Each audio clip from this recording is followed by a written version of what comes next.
He was 9 years old when his father made him swear eternal hatred against Rome. That oath would cost him everything: his family, his nation, and eventually his life. But it would also make him the greatest enemy Rome ever faced. Imagine watching your city burn. You're a child, standing on the docks of Carthage, and across the Mediterranean, the world is changing in ways you're too young to fully understand but old enough to feel in your bones. Foreign soldiers, Romans, are celebrating victory while your people count their dead and calculate the impossible price of defeat. This was Hannibal Barca's introduction to Rome's power. The year was 241 BC, and Carthage, the great merchant empire of North Africa, had just lost the First Punic War. 23 years of brutal conflict had ended in Carthaginian surrender. Sicily, the wealthy island that had sparked the war, was gone, now a Roman province. Carthage's once mighty fleet had been destroyed in a final, desperate naval battle. And Rome, unsatisfied with mere victory, demanded tribute so crushing it would take generations to pay. The amount was staggering: 3,200 talents of silver, to be paid over 10 years. To put that in perspective, it represented roughly 10 times Carthage's annual revenue. The city would be bled financially for a decade, unable to rebuild its military, unable to challenge Rome's growing dominance. For most Carthaginians, this was simply the cost of peace. The merchant oligarchs who controlled the government had no interest in further warfare. Trade could resume. Profits could be made. Military adventures were expensive and unpredictable. Better to accept defeat and move on. But not everyone agreed. Hannibal's father, Hamilcar Barca, was the only Carthaginian general who had never lost a battle during the entire war.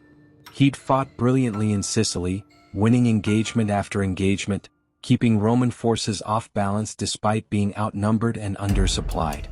But he'd lost the war anyway, not through defeat on the battlefield but through politics and exhaustion back home in Carthage.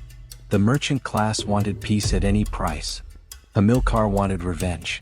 The distinction would define the next 50 years of Mediterranean history. Hamilcar understood something the comfortable merchants didn't, something he would drill into his young son's consciousness: Rome would never stop. They had destroyed Carthage's naval power once.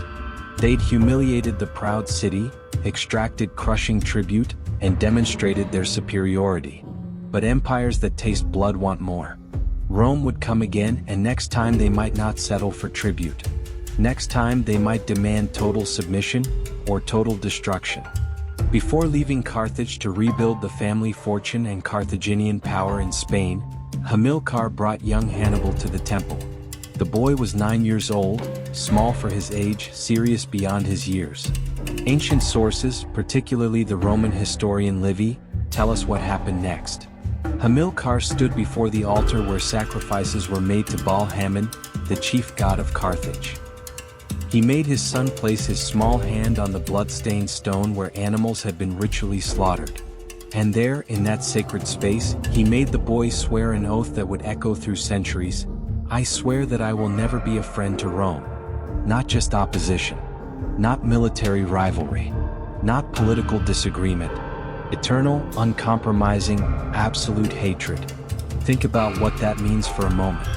A father, embittered by defeat and betrayal, transferring his rage and ambition to a child too young to understand the full implications.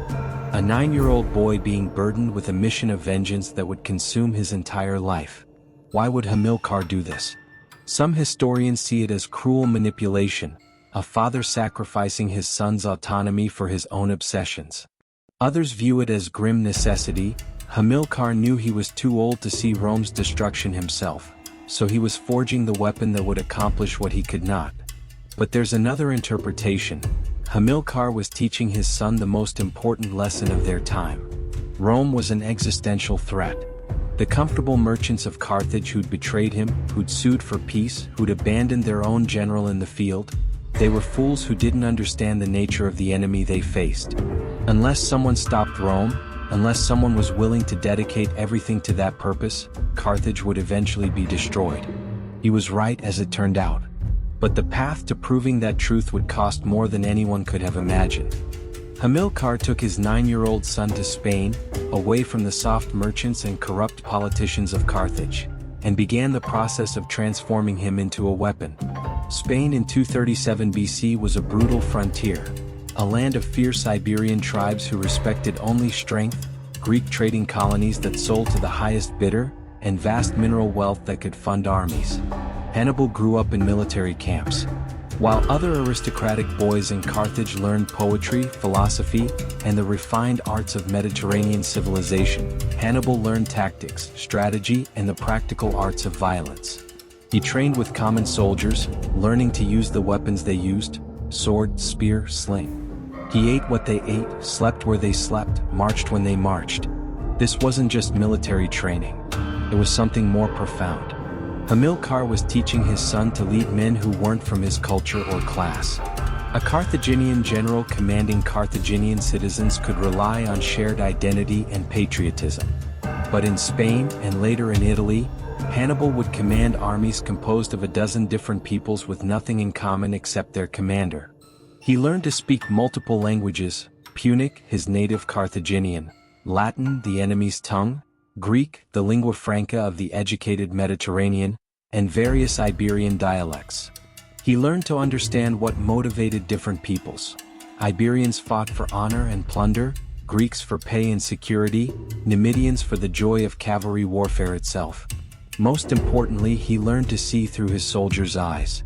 To understand what they needed to hear before battle, what would keep them fighting when the situation was desperate, what would bind them together despite their differences. When Hamilcar died in battle in 228 BC, drowned while crossing a river during a campaign against Iberian tribes, Hannibal was 18 years old. His father's son-in-law, Hasdrubal the Fair, took command of the Carthaginian forces in Spain. Hannibal, already showing exceptional promise, became a cavalry officer. If you're hooked by this origin story of history's greatest military genius, hit that subscribe button and turn on notifications. Because what comes next will make you question everything you thought you knew about impossible victories and the price of revenge. For 8 years, Hannibal served under Hasdrubal, mastering the arts that would make him legendary. He led cavalry charges against Iberian hill tribes. He participated in diplomatic negotiations with Celtic chieftains. He learned siege warfare at the fortified towns of southern Spain. He studied logistics, how to feed an army in hostile territory, how to maintain supply lines across vast distances, how to keep men motivated through long campaigns. He also married during this period, Emilce, a Spanish princess from the city of Castullo. It was a political marriage, cementing an alliance with a powerful Iberian tribe. But sources suggest there was genuine affection there, a rare glimpse of Hannibal as something other than the focused military commander. When Hasdrubal was assassinated in 221 BC, murdered by a Celtic servant seeking revenge for some unknown slight, the army faced a choice. The Carthaginian government back home would presumably appoint a new commander. But the soldiers, these hardened veterans who'd fought in Spain for years, made their own decision. They proclaimed Hannibal, now 26 years old, as their commander. Not through any official process. Not with government approval. The army simply chose him, and the choice was so overwhelming that Carthage's government, remembering his father's defiance and independence, could only ratify what had already been decided. The merchants back in Carthage were nervous. Another Barca leading their armies in Spain. Another potential challenge to their comfortable, profit-focused worldview. But the army had chosen, and denying that choice might provoke rebellion. So Hannibal took command. Young, untested in supreme leadership, but carrying his father's name and reputation, his own proven competence, and most dangerous of all, the oath he'd sworn 17 years earlier. Rome watched Hannibal's rise with growing concern. They'd signed a treaty with Hasdrubal limiting Carthaginian expansion in Spain north of the Ebro River. The agreement was meant to contain Carthaginian power while Rome focused on other threats, particularly the Celtic tribes in northern Italy and growing tensions in the east with the Hellenistic kingdoms. But Hannibal wasn't Hasdrubal. He was aggressive, expanding Carthaginian control south of the Ebro, consolidating power, building a formidable army. Roman intelligence reported that he commanded perhaps 50,000 infantry and 9,000 cavalry, a force large enough to threaten Roman interests. And there was something else, something the reports couldn't quite capture but Roman senators sensed. This young general had his father's hatred of Rome. The merchants in Carthage might be content with peace, but Hannibal Barca was not. The question that should have terrified Rome was simple. What would a brilliant, ambitious 26-year-old general who'd sworn eternal hatred against Rome do when he had an army at his command and nothing to lose? In 219 BC, Hannibal began besieging the city of Saguntum on Spain's eastern coast. The city was technically under Roman protection, though it lay south of the Ebro River in what should have been Carthaginian-controlled territory. Rome sent ambassadors demanding that Hannibal withdraw. He ignored them. For 8 months, Hannibal besieged Saguntum. The city held out desperately, hoping for Roman relief that never came. Finally, the walls were breached. The city fell. According to sources, the defenders burned their valuables and threw themselves into the flames rather than surrender. Rome declared war. Exactly as Hannibal had intended.